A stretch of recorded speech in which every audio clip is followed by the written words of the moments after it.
And then to go along with that, I'm sure you all know who Billy Mays is. Billy Mays is the spokesman of a generation, essentially. I have no idea who Billy Mays is. Okay, Billy Mays is that guy with the mutton chop. He's the one with the ugly. I hate that guy. I hope he dies. Oh, that is so terrible. All right, now just listen up to this. All right. In a radio interview on February 10, 2009, infomercial superstar Billy Mays claimed that the popular ShamWow had trod on the turf of Zorbeez, a super absorbent towel he promoted in a separate infomercial 2 years prior. So the ShamWow and the Zorbeez are essentially the same thing. What I've learned from this is clearly Billy Mays takes what he does far too seriously. All right, now this is what he said. I'm going to read this. Zorbeez is the most absorbent towel in the world, May said in the interview. Vince, the host of the ShamWow ad, has now unleashed and woken up a sleeping giant. God, these words ring back from what is it, Pearl Harbor? The sleeping giant. May said Vince tried apologizing over email, to which he replied, apology not accepted. Quote, don't knock Billy Mays off, unquote, said Mays. Don't take my products, I take it personally, and I'm going to take them back. Zorbeez was mine. Billy Mays doesn't take this. I am the ultimate pitch man. In conclusion, Billy Mays rapped, I ain't the BC Boys or Run DMC. I'm Billy Mays, and I'm going to knock you down to your knees. Wow. Oh, my God. Wow. So, I totally vote him for the next Eminem, right? Right. Who's down for that? And buy a CD just for laughs. Oh.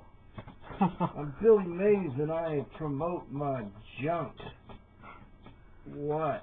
You know that? Alright, so the test was putting the rival racks head to head in a spill of tests for some blueberry beer and soap snow puddles and clock drying times. The verdict?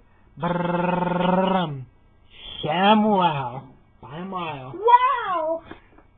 ShamWow just beat it out. It could absorb more. It cleaned up more of the mess. It was better. At the end of it, we have a proper duel on our hands, but somebody's got to get shampooed. PM crowns Vince the new king of rag ads. Sorry, Billy, but to the victor go the spoils. So, Billy Mays kind of put his foot in his mouth. Billy Mays feels like a dumbass. But it's funny. He's sitting at home. No. No way. I think they both should feel like dumbasses for caring so much about this.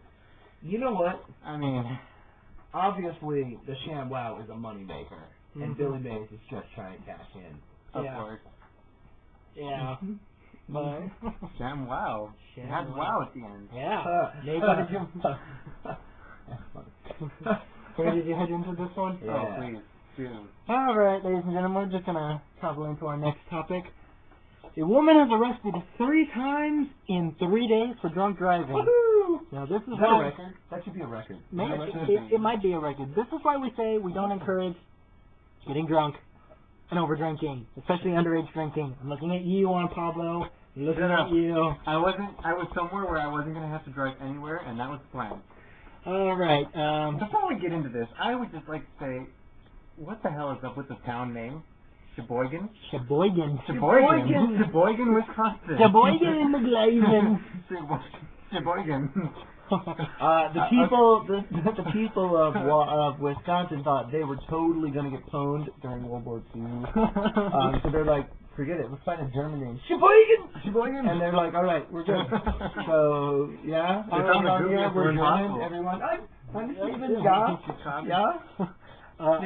Alright, so, a 60-year-old Washington woman was arrested for drunk driving 3 times in 3 days while vacationing in Wisconsin, has been sentenced to a month in jail. The woman was first arrested at 2 p.m. March 11, 2008.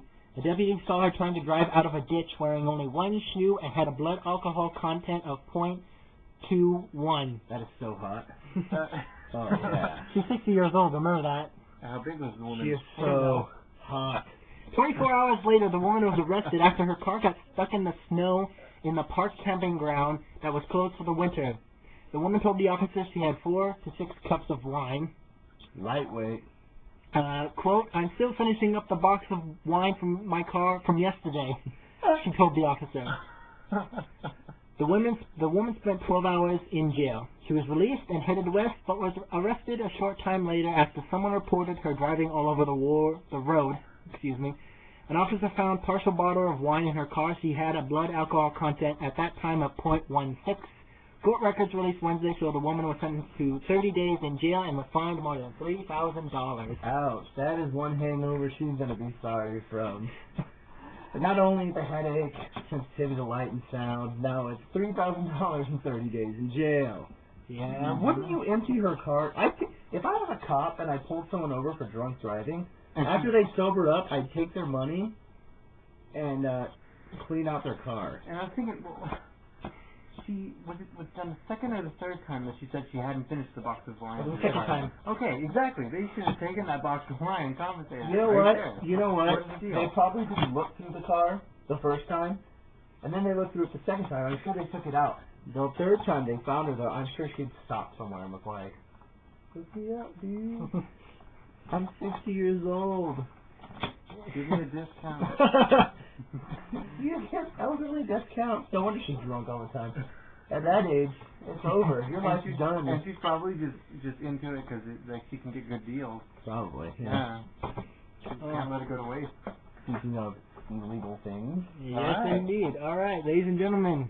Legalizing marijuana is not the kind of change President Barack Obama can believe in, at least not as a remedy for the ailing U.S. economy. On Thursday, Obama tackled the issue head-on, only half-jokingly, at an online town hall meeting where he noted the idea was favored among 3.6 million people who voted on more than 100,000 questions submitted to the White House website. Quote, I have to say there was one question that was voted on that ranked fairly high, and that was whether legalizing marijuana would improve the economy and job creation, he said to laughter at the White House event. I don't know what this says about the online audience, Obama said tongue-in-cheek. This was a fairly popular question, and we want to make sure it's answered. The answer is no. I don't think that it's a good strategy to grow our economy, he said before moving back to more sober discussion of unemployment and health care reform. You know what? Whoever thought that legalizing marijuana was going to help the economy is dumb. Yeah, it's not going to help the economy, but it would do. There's only one thing I can think it would actually do, which I can get a word for, is it would make all illegal marijuana trafficking null and void. It wouldn't happen anymore. But that's the only thing I can say. Okay, like I have no problem with people smoking marijuana.